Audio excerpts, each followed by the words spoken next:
Knight Meets the Elf Queen by J.M Kearl. This one is book 4 in the Elf Queen series, and I did give this one 4 stars and 3 on the spice meter. If you have not read the previous 3 books in the series, you might want to skedaddle because I'm going to go ahead and talk about this one. As you know, a lot of stuff happened in the last book, and I'm going to do my best to give a spoiler-free review because we know I do spoiler-free reviews because we just are not doing spoilers. This one is a really nice ending to the series. It is a really clean wrap-up, and I know we love when a series is wrapped up nice and clean, and I feel like this one covered everything. Anything that could have happened or any questions we may have had, I feel like everything was just really wrapped up nice and clean and neatly. I also feel like the author made sure that we were happy with some of the things that happened, with some of our favorite character as well, even though there is some things that happen in this that really are going to break your heart as well in this book. You know, that's a given. There's going to be things in here that really upset us as well. I also think that there's some things that are going to happen that are going to make you happy as well. That you're going to be like, oh, yay, thank goodness. I really wanted this to happen for this character, or something along those lines as well. Like I said, spoiler free. I'm not going to give a whole lot away with that, but I'm going to say that. So I do feel like there was some areas that were rushed in this book, and other areas I feel like she had wished she had slowed down on this book.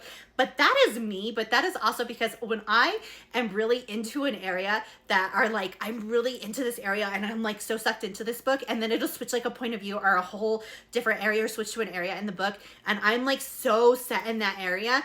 That's me. That's not like anything that I feel like the author's done wrong. That's me. Like, I will be so sucked into the book and living in the moment that when it's switch point of view, I will be like, oh, no, wait, I wasn't ready to switch. So that's not necessarily an author thing in the book. That was me. That's a me thing. So I just want to make sure to include that in there, but that's my thought. So obviously I'm going to say something. But so for me, I wish like that area that I wish I'd been like, wait. So I was like, no, I'm not ready to switch. Like, slow down.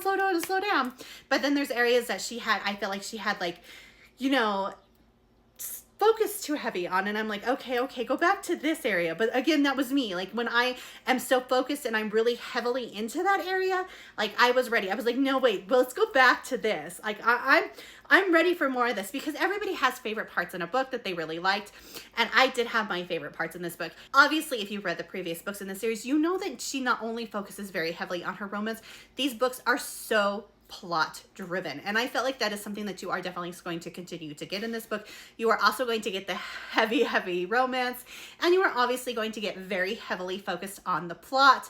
There is going to continue to be quite a bit of action, tons of action, lot of stuff going on that's going to keep you going, okay, wait. Obviously, we have our villain arc still going on. You still have the stuff that's a lot of morally gray going on with Hal, so you're going to be like, oh, with that. So the spice in this book I felt was more like a 2.5, but I did round it up to a 3. The spice does vary scene by scene depending on whether it's closed door, fade to black, or more, you know, open door with descriptiveness. I can't tell you what it's going to be. It just is based scene to scene to scene. Obviously, there's going to be a lot of spicy tension. The book does focus on different romance between different characters. I'm not going to give any away on that one, but like I said, plot driven, lots of romance, lots of action. Overall, I loved it.